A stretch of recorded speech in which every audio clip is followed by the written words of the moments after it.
አለማመስ አለ።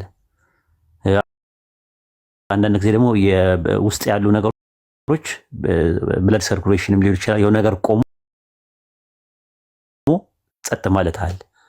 ብዙ ሰዎች የምናውቃቸው ሰዎች ክልትው ብሎ የሚጠፉ ሰዎች አሉ። ክልትው ብሎ የሚጠፉ ሰዎች አሉ። ያ ነገር ያ ሞት እያለ ሞት በሞት እጅ የተያዘ ሰው ነገ ጠዋት ፈራሽ ከሆነ ዱንያ ላይ አጭር ነው የምንኖረው። ሩሃይና መጨረሻ ላይ የምንሄደው ይዘን የምንሄደው ነገር አካላችንን እንኳን ይዘን አንሄድም። ስፖርት የምንሰራው የምንንከባከበው ይሄ አካላችን አብራካችን የሚወጡ ልጆቻችን፣ ንብረታችን፣ ገንዘባችን ይዘናቸው አንሄድም። ከዛ በኋላ ያለው ነገር ይሻላል። ቢያንስ አላህ ቀጥቶም ይምራል።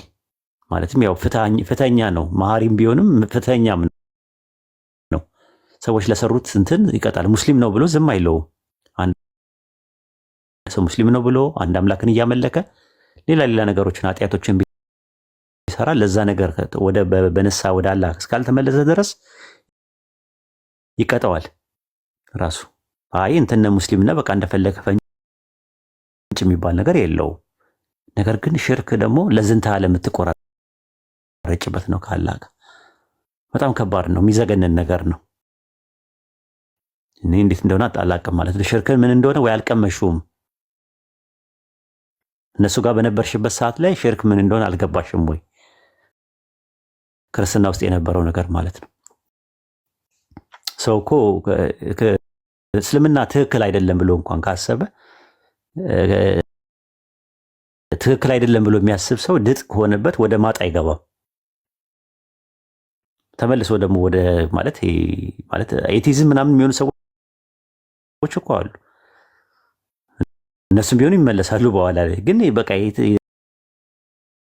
የአንድ አምላክን በሰማይና ምድርን በመካከላቸው ያለውን የፈጠረውን የዓለማቱን ጌታ ሱጁድ አድርገሽ ግንባርሽን መሬት አስነክሰሽ ኢባዳ የምታቀርቢለትን አምላክ ነው የሚያስተውሽ፣ ሌላ ነገር አይደለም። ዋና ዓላማቸውና ኢላማቸው እሱ ነው።